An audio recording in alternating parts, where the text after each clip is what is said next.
Guys, here's a deck. Alright guys, here's a deck profile for DDDs, or my build of it. So we'll start with 3 Swirl Slime. What this guy does is he lets you fusion something from your hand. So if you've got another DDD monster in your hand, you can take it and fuse it. It saves you using polymerization since you don't really use it with this deck. Usually you use that effect with this guy's effect, Necro Slime. When he's in the graveyard, you can banish him and another DD monster to fusion summon another DD monster.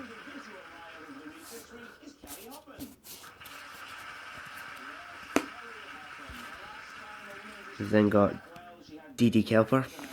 Use him, summon him to the field, and you get to add a Dark Contract card from your deck to your hand. So usually use that to get Dark Contract with Swamp or with the Gate. Anything like that just to try and get your play going.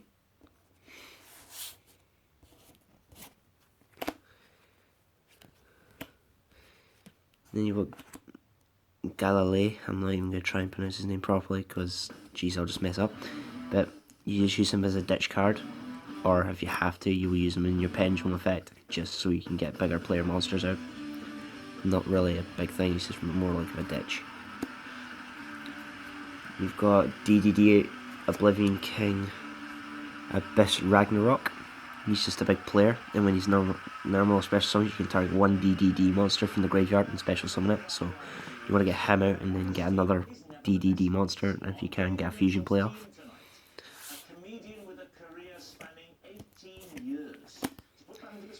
You got DDD Rebel King Leonidas.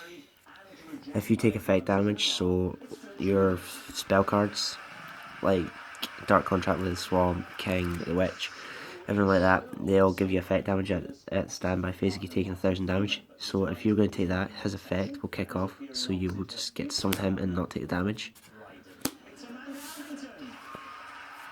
And I also play 2 DD Baphomet.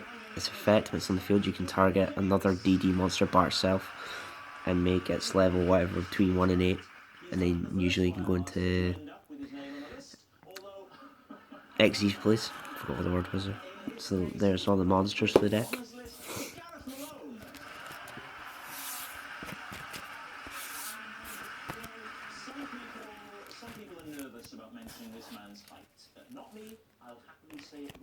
So we're going to the spell cards.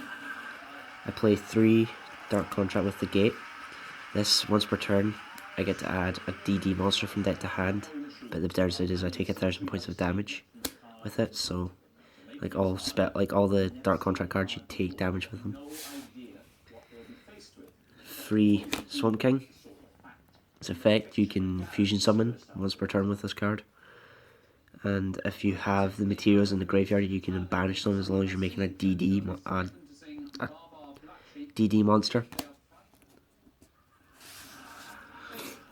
I play 1 Raigeki just for destruction because I love it. Allure Darkness because all the monsters in your deck are dark, so it's like you use Galilea to make your ditch to get 2 cards. It's a +2 in your hand, it's good. Foolish Burial just to get a DD or DDD monster in the graveyard if you need to.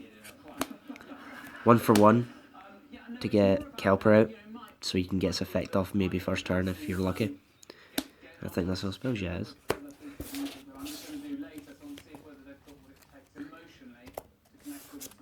So the trap cards are Dark Contract with Errors.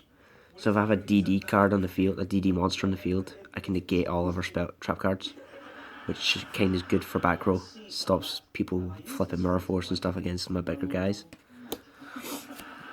Dark Contract with the Witch, I can send a DD or Dark Contract card from hand to the graveyard, then destroy a card on the field, so it's kind of good if I need to get over a play that I can't run over with a monster. Contract Laundering, if I have Dark Contract cards in the field, I can flip this, and it destroys all of them, and I plus 1 for each card I destroy, plus 1000 life points for each one. Escape from the Dark Dimension.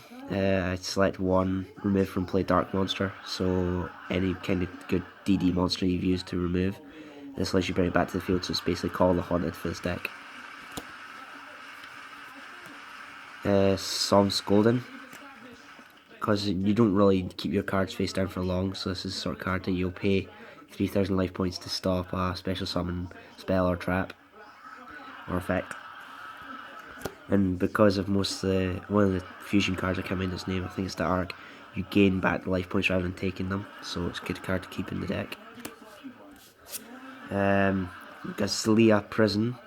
I use this against Burn Abyss for Dante, because if I play this while I control a tribute, ritual, or fusion monster, and usually I have a fusion monster in the field, it will stop them at Synchro and XYZ, so it just makes it easier to hold Dante off even a turn. Compulse, because I like being a bit annoying. And DD Human Resources, so if I've got a really bad hand, I'll flip this, I'll send 3 DD monsters, or any kind of DD cards from the deck, from anywhere, just send it back to the deck and get 2 DD monsters to start play. And that's the main deck there. That's the complete main deck. The extra deck, play 3 DDD Wave Oblivion King Caesar Ragnarok. He's the big player for the fusions. Takes 2 DDD monsters. As effect, when he attacks, you target another monster on your opponent's side of the field if they have 2, and equip it to that monster to him, and he gains the attack points. So it's kind of good if you're trying to run over a monster and you can't get over it with this card. You just target that on another monster and use it to your advantage. Oracle King the Arc requires 2 DD monsters. If any effect damage, so any of my Dark Contract cards are going to deal me damage or Solvus Golden, I use this to gain their life points instead of taking them, so it's a good way to get my life points above my opponents quicker. Bad against Chicken Game though. 1 DDD Doudwar King Kala Yuka. 2 level 8 DD monsters, so usually if I can get both Barfomets on the field, I can get 2 level 8s. If I get this card in the field, all effects are negated, and if I detach 1 Xyz material, I can destroy all other spell and trap cards in the field, and I can also detach 1 to target a Dark Contract card in my graveyard and set it in my field, which is quite good if I'm needing a fusion play next turn. I run a Red Eyes Flare Metal Dragon. I know it's the golds, but I'm cheap, and I love cheap. Can be destroyed by XZ. As long as it has an XC material, it can be destroyed, which is the main use. So I don't really use its Red Eyes effect because you don't play any Red Eyes in the deck other than itself. I play 1 Big Eye. I know, gold as well. Like I said, cheap. Everyone knows what Big Eye does. Ditch a card, ditch a material, take a monster. Usually use it just to run in the game sort of thing, try and take the win. I play 1 DDD Marksman King Tell. When he's summoned, I can summon him by using a rank 4, so if I use Wave King Caesar, and one I'll show you next, to make on the field, it just is a quicker play. If I take any effect damage this turn, I can detach a card. It's like 1 face-up monster in the field and it'll lose 1,000 attack points and defense points, and if I do, I can inflict them with 1,000 points of damage as well. And if this card's sent from the field to the graveyard, I can send 1 DD or Dark Contract card from the deck to the graveyard as well, so I can do another fusion if I need to. And 2 DDD Wave King Caesar. He's in rank 4, 2 level 4 fiends. I can attach a material either player's turn, and at the end of the battle phase, I can special on all the monsters to destroy. So if, say I was attacking with him, and they played Mirror Force, not with him, sorry, and not Mirror Force because I've negated the effect anyway. If, say, they were attacking me and they destroyed everything bar Wave Caesar, I would just detach a material and bring it all back. And when he's destroyed, I can add 1 Dark Contract card from my deck to the hand, so it's a good way to get it done. And that's it, that's my whole DDD, guys. I'll do more deck profiles soon.